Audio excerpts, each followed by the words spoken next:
Hi everyone, welcome back to my channel. Today I'll be interviewing Miss Lucia Escobosa.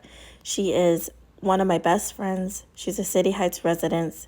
She is a wife. She is a mom of 2 boys. She is an aunt, a sister, and a daughter.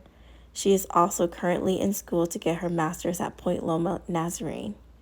Today we'll be talking about our friendship. We'll be talking about the past, the lessons we've learned, and who we are today. As the years gone by and you've changed, we've gotten closer. Yeah. So, what do you think about that, or like, how can you explain that? That I've that you were mature the whole time and that I've matured. I wasn't mature the whole time. I mean, like, you were, if you think about it, you were really independent because of like her background. She was actually brought up like super independent, and I wasn't, and I was like really immature, and like all the actions, like our life just didn't. We couldn't really like do stuff together because now I understand that. Now I've gotten away from so many people, even my family, because what they do bores me. Like drinking all day. Like, I still have family that does that. So to me, I'm like, I want to hang out with you. Like, the heck, like, you have to drink and get high all the time. Like, I can't do that. I'm sorry, I got kids. And that was me back then. So it makes sense that back then we were just kind of like, okay, we're cool, but like we can't really do day-to-day stuff. Now we could go to the grocery store together. We could do like senora stuff together because I'm already more mature. That's true. I think what I value about our friendship is like anytime I want to do something, like anytime I want to try a new coffee place or try a new food place or go do an exercise, like group fitness class, anything that has to do with my interests, like I think about you because I'm like, oh, like she's like the perfect person to do this with, you know what I mean? So I think it's true. It's like the more I've grown. Yeah, the more you've grown, or the more we've really like zoned into like what we care about, like our interests and our hobbies, the more we were able to do more things together. And then I noticed that like with friends too and family, like the older you get, the less, like if you're not interested in the same things, like the more you guys like fade apart as friends, And the only way, that's true. And the only way to get people in your life still, like on the day-to-day, week-to-week, is like if you're doing things that like you both care about. That's what I mean about going to the grocery store. Like, it's so simple. It's like, hey, you want to go to Target? Hey, you want to go get groceries? Like, we're able to do that together. She's able to go to like my son's soccer game, like little stuff like that. It's like, if you're not able to do that, honestly, like there's no room for you in my life because it's you know, like that is what's important to me, and that's my priority. So it's true. And then we make each other a priority too. Like I have work in a couple hours, but we're still like, okay, we can meet for coffee at 8. Like you have to be like intentional about the relationships that you have. My biggest thing about friendship is like you have to be a friend to have a friend. How do you feel about friendship now and having kids? Do you feel like it's helped you, or do you think it's like made it harder? No, it has definitely helped me because like so I feel like like especially in the past like 2-3 years, I feel like I've grown to appreciate like the friends that I have now. Like I've grown to appreciate them more. And because life teaches you, like that's just the truth. Like life will teach you, and if you don't take advantage of those lessons, then you're just gonna be stuck being the same person for the rest of your life. And life has really taught me like who my real friends are, like how much value they have. Like seriously, I have like 3-4 friends, but they're really good friends. Like I am blessed, like seriously. So that's why now I'm like, okay, so I need to take care of these friends. And sometimes I'm like, I'm a bad friend, like I'm not texting enough, I'm not looking. But then I forget that I have such good friends that they understand my lifestyle, and they understand like I can't be texting every day, I can't do that, But at the end of the day, like I know like they're there for me, and that has definitely helped me with motherhood because even like doing things like this, you know, like I'm like this whole week I seriously dedicated to my son because he's on spring break. And obviously I'm tired and I'm just like, oh dang, you know, like I need a little 30-minute break even from him.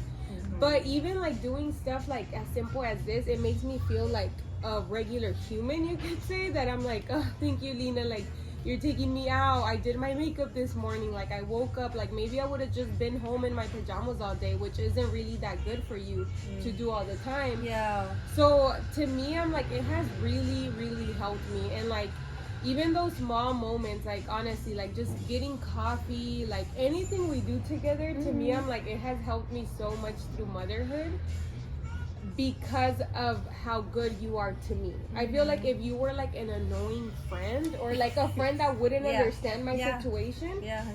then obviously it wouldn't help me because I would be like, oh my god, Lena's gonna be mad because I'm not replying. Oh my god, Lena, and that becomes like annoying. That becomes like a headache instead of like a good friendship. Yeah. So that's why now I'm like, dang, I'm really blessed like with the friends I have, because you're really good to me, honestly. Yeah. So Aww. it has definitely helped me through motherhood.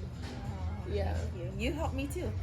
I mean, it's the same thing. Even like what you're saying, it's like it's easy. Even though I don't have kids, like you get so stuck on like your own life and what you have to do. Like, oh, I need to like, you know, like I need to go to work. I need to get ready for work. I need to go like work out. I need to meal prep. I need to go grocery shopping. Like, why do we have to do this all by ourselves though? Like, why can't we do this with people that we love and like be connected with each other? Because I think that's what life is all about. It's like being connected with each other, you know, having relationships so you don't feel like you're living life alone. Yeah. Like it's so sad and boring when you're I know. alone. That's you know? so true. I think that's something people are experiencing right now is like isolation and like social media. Yeah. Social media post-pandemic, like I think that's a whole other topic because I got so much to say about that on this. Oh, you can talk about that. If you could say one thing to your younger self, what would it be? This is a hard one. I would probably say, I would say like two things. Like I would probably say that you're gonna turn out fine. Yeah. Like it's okay. You're gonna be okay. Yeah, you're gonna be fine. Like just live your life. Listen to your mom. And probably something in between, like find something about like, I don't know, because I feel like a lot of stuff I did back then was because I was so insecure. You know, like a lot of things were like insecurity, which is so weird, I guess, because a lot of people always saw me like I was so confident because of the way I acted. Yeah. But now that I'm like, I've done so much like self-healing and I'm like older, I can understand that it was because I was actually insecure. So maybe something in between, like be more confident, like something like that, you know, because I'm like, I just feel like I was so insecure, to be honest. What do you feel like you're insecure about back then? Yeah, like what was like the messaging in your head? Like what would that voice in your head tell you when you were younger and then you just believed it? I think so. My biggest like trauma was like my dad and like his past. So the hard thing about good for a lot of years, right? And out of nowhere, because before he was a pastor, he had like addictions. You know, he came from like a really bad past. Like his father left him. Like he had multiple women. Like just like different traumas, you know, that he had. And then God saved his life, became a pastor. And then through that journey, like the last years that he was a pastor, he had like a super bad like downfall. Like he just was just terrible. So people started knowing him like that, like, oh, he's a fake pastor, oh, he's this, he's that. And in that moment, so being a little girl growing up, to me, my dad was perfect, you know, like he was like, oh my God, he's so cool, everybody admires him, he's a pastor, he has an ugly past and he cleaned himself up. But then when he started like being bad again, I guess you could say, he like relapsed. Yeah, he relapsed. It was kind of like people that still talked about him were like, I knew it. I know it. He was always like that anyway. He was never a real pastor. He was this, he was that. And then he left church and became like the worst version of himself. And I was like 16, 15. So imagine seeing your dad preaching one day and then the next day having to pick him up from a bar, dragging him, being so, like little stuff like that. And that just made me so insecure, because then people started telling me that I was gonna be just like my dad. So that was like kind of like my biggest insecurity and my biggest voice in my head, that I started believing it. And obviously as a little girl, like your dad being everything and then seeing who he really was, that messed with my head. Like after that, that's when I was like, I'm done. Like this church life sucks. I'm done with my family, with everything. And then I just kind of slowly started becoming him, you could say. And that was really like the biggest insecurity in my head, like that I was just like, oh, I'm just gonna be like him, who cares? I'm gonna be like him, who cares? Yeah.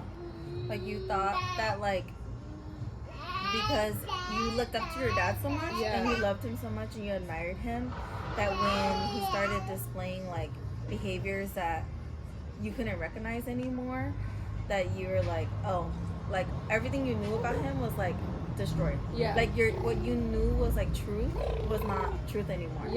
So you're like, nothing makes sense anymore. Nothing matters anymore. And at that age is hard. When you're like a teenager, that's really, really hard. Now I understand that my dad's just human and we all fight our own addictions and we all have like our own problems, but in that age you don't understand that. It's impossible. It's your parents' job to be there for you. It's your parents' job to act like a parent and act like an adult. And you don't need to be taking care of your parents. They need to take care of you, so all of that obviously like messes with your head. That's good that you pointed that out though, because I was thinking that when you said that. It's like you said he actually showed who he really was. But it's like we all mess up. We all mess up all the time. And we all make bad decisions. It's sometimes not as public like that. That was the thing, that for some reason all my dad's mistakes have been so public. And it has like humiliated the family so much. And that's why people feel like they're allowed to say something, and even people that were like close to us supposedly, and people would actually, like, it's crazy, but I still see some people that would actually come up to me and tell me like, you're gonna be just like your dad, you're not gonna be good for anything. Like little stuff like that. And now I'm like, oh, okay, cool. Like I remember you saying that, but you're still around us. Like, it doesn't make sense. But it's life. But you're not like your dad. Now I know that. And your dad doesn't define who you are.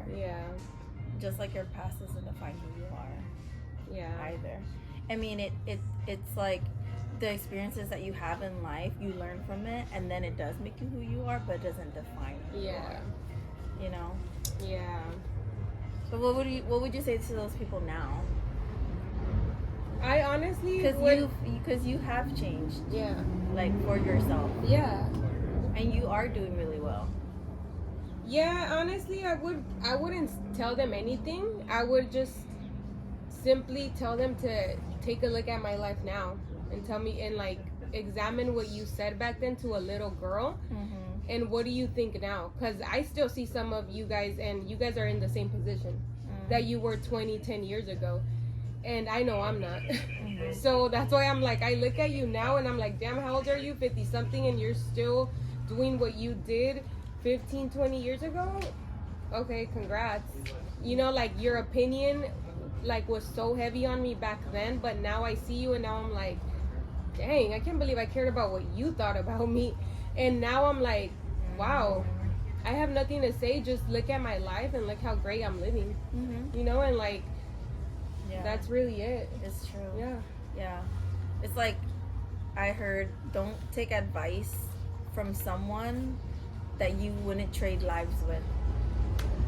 That's so true. Like, that is so true. I never thought about it like that. So Well, thank you for Now I sharing. know. Thank you for sharing.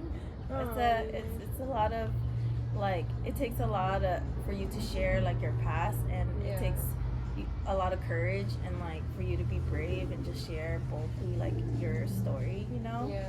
And I mean, you are doing great, but you're not doing great because of the outside, but Yeah. it's like your heart, you know, has Oh. changed. And I Yeah. think once your heart has changed and you realize, like, I don't need to be insecure about this anymore, I love myself because I know God loves me. Yeah. And then you now like exude that in your life, Yeah. you know. So now like everything you do in your life is like because you worked hard for it. Yeah. And you know that God is leading your path, you Yeah. know, and you know that He has a hand on your life, Yeah. back then, and like Yeah. for the future, you know. So Definitely. it's just a great reminder that like it doesn't matter like where you come from and what you've been through. There's always like another side, Yeah. you know, because God has a plan for you in your life. Yeah. So He does. just trust Him, right? Just trust Him. Yeah. Give your heart to Him and watch how your life changes. Yeah. Yay. Thank you, Lena. Thank